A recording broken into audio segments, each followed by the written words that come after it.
The silent killer in a world full of zombies. Hypertension in the apocalypse. Ladies and gentlemen, survivors. While we've trained our eyes to scan the horizon for the undead and our hands stay close to weapons, ready to fight for our lives, most of us have forgotten that the real killer might already be inside us. It's called hypertension, high blood pressure. The silent killer.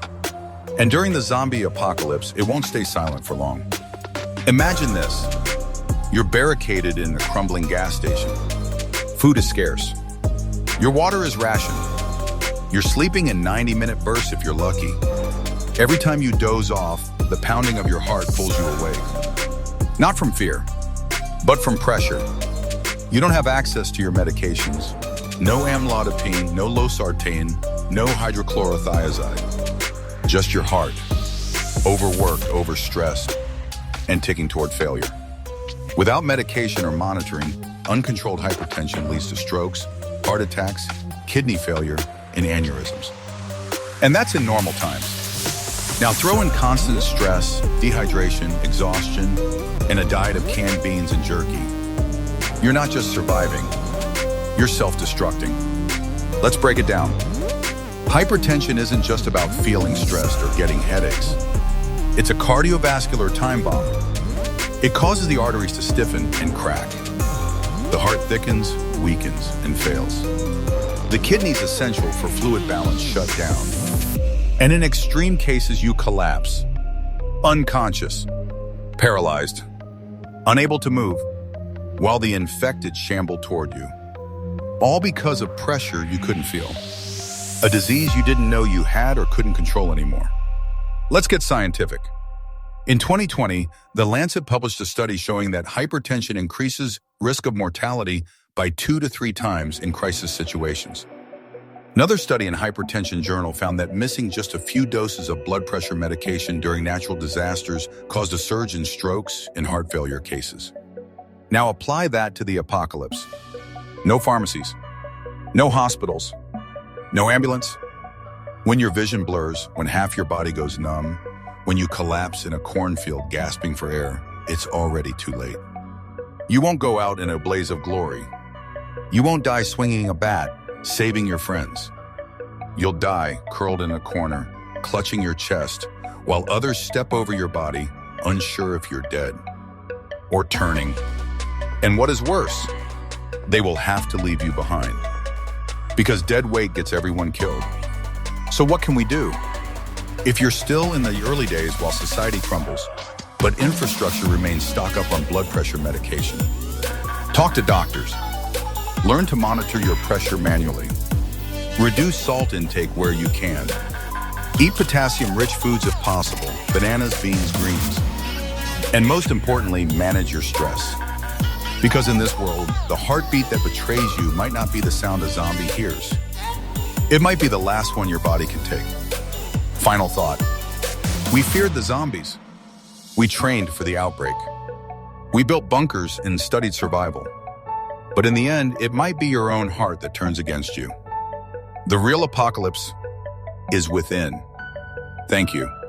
Creative ways to prevent hypertensive death without medication during the zombie apocalypse. 1. Train your mind like a monk. Zen is survival. Practice deep breathing, mindfulness, or prayer even in the apocalypse. Just 10 minutes of breath work a day can lower systolic pressure by 10 to 15 points. Survivor hack. Carve 4-7-8 into your shelter wall. Inhale for 4 seconds, hold for 7, exhale for 8. Repeat. 2. Forage for potassium, not just calories. Eat dandelion greens, wild spinach, lamb's quarters, or cactus paddles. They are potassium gold mines. Survivor hack. Make a green tonic from wild edibles once a week. 3. Hydration protocols. Drink like your life depends on it. Sip small amounts all day from clean rain catchers, dew cloths, or filtered creek water. Survivor hack. Place cloth over leaves overnight to collect dew. Squeeze into container by morning. 4. Salt rationing with flavor dust. Create a flavor dust from dried herbs, garlic, rosemary, oregano, and roasted seeds to mimic seasoning without salt. Survivor hack. Sprinkle that on instead of salt. 5. Silent cardio, the undead workout plan. Do slow, quiet calisthenics, squats, lunges, walking laps inside your compound. Survivor hack. Aim for stealth movement, the zombie version of Tai Chi. 6. Make fire, not rage, control venting. Burn something symbolic. Write or carve the name of someone you lost or something you fear, then toss it into the fire. Survivor hack. Ritual burns give a sense of closure. 7. Apocalypse tea time. Brew tea from hibiscus, hawthorn berries, or olive leaves. Survivor hack. Even warm water mimics the relaxing ritual of tea. 8. Prioritize sleep like a fortress. Create a sleep pod using noise dampening, light blockers, and scent cues. Survivor hack. Sleep in shifts, but protect that sleep like you would your ammunition. 9. Build a tribe, not just a team. Build relationships. Sing together. Cook together. Mourn together. Survivor hack. Assign buddy breath time, 5 minutes daily, where you and your partner breathe together silently. 10. Stay moving, stay purposeful. Assign everyone a job, even the anxious ones. Purpose reduces panic. Survivor hack. Create a survival code like a creed or motto. Chant it each morning. Final words. In the apocalypse, your heart is a battlefield. The enemy isn't just walking outside your door. It's the pressure building inside. But if you're smart, calm, and connected, you can outlive it. You can outsurvive your own body. And that's the ultimate win in a world that wants you dead.